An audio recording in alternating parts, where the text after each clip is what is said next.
প্রান্ত, আজকে আমরা ইংলিশ প্রনাউন্সিয়েশনের একটি গুরুত্বপূর্ণ নিয়ম শিখতে যাচ্ছি।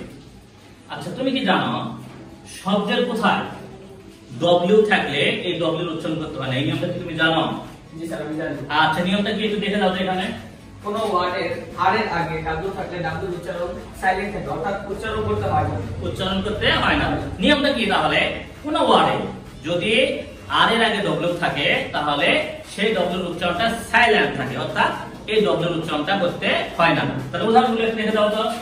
উদাহরণগুলো যদি দেখাতে যাই তাহলে যেমন এখানে right, W R I T E, আর আর এর আগে ডাব্লিউ আছে, এখানে ডাব্লিউ উচ্চারণটা হবে না, এখানে রাইট, রাইট অর্থ হলো লেখা। রং, আর W R O N D, রং অর্থ ভুল, যেটা আর এর আগে ডব্লিউ আছে, এখানে ডব্লিউ উচ্চারণটা করতে হবে না, কারণ আমাদের নিয়ম অনুসারে কোনো ওয়ার্ডে আর এর আগে ডাব্লিউ থাকলে ডাব্লিউ উচ্চারণ সাইলেন্ট থাকে, অর্থাৎ এটা উচ্চারণ করতে হবে না। আচ্ছা, তাহলে এখানে যে ডব্লিউ আর আই টি, এই যে আর এর আগে ডব্লিউ আছে, এইজন্য আর আই টি এইটুকু উচ্চারণ হলো, এইটুকু শুধু উচ্চারণ হলো এই রাইট, আর এখানে ডব্লিউ উচ্চারণটা হলো না। একইভাবে W R O N G, রং, এইটুকু উচ্চারণ হলো রং, যার বাংলা অর্থ হচ্ছে ভুল, এই যে ডব্লিউ উচ্চারণ হবে না। একইভাবে এই যে রাইট, এই ডব্লিউ উচ্চারণ হবে না, উচ্চারণ এইটুকু রাইট। ঠিক একইভাবে আর কি কি আছে আমরা দেখে দাও তো।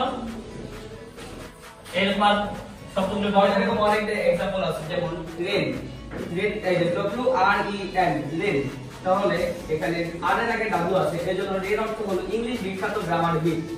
এরপরে হলো রেসলিং, রেসলিং এর আর এর আগে যেমন ডাব্লিউ আছে, এটার অর্থ হলো কুস্তি খেলা, রেসলিং অর্থ কুস্তি খেলা, কিন্তু এখানে আর এর আগে ডাব্লিউ থাকার কারণে আমাদের ডাব্লিউ উচ্চারণটা করতে হবে না, কারণ আমাদের প্রতিদিন নিয়ম অনুসারে যে দেখানো যাচ্ছে যে কোন ওয়ার্ডে আর এর আগে ডাব্লিউ থাকলে ডাব্লিউ উচ্চারণ সাইলেন্ট থাকে, অর্থাৎ উচ্চারণ করতে হয় না, উচ্চারণ এখানে ডাব্লিউ উচ্চারণ হবে না। ওকে ওকে, তাহলে আমরা একটু বলছি যে কোন ওয়ার্ডে যদি আর এর আগে যদি ডব্লিউ থাকে তাহলে আমাকে ওই ডব্লিউ উচ্চারণটা করতে হবে না। আর উদাহরণ যেমন আছে এই যে রেইনকাল, এই যে ডব্লিউ উচ্চারণ না, রেইনকাল মানে কি কোপড়ানো।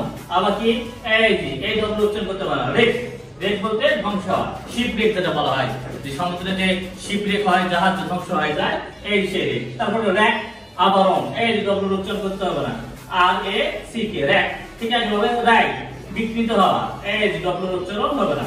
তাহলে এই যে ওয়ার্ডগুলোতে আমরা দেখলাম যে আর এর আগে যদি ডব্লিউ থাকে তাহলে সেই ডব্লিউ উচ্চারণ করতে হবে না। আবার বলি, আর এর আগে যদি ডব্লিউ থাকে তাহলে ডব্লিউ উচ্চারণ করতে হবে না। এই ভিডিওটি সকলে লাইক দিবেন, কমেন্ট দিবেন এবং শেয়ার করে সবাইকে জানার জন্য এই সুযোগটি করে দিবেন। ধন্যবাদ।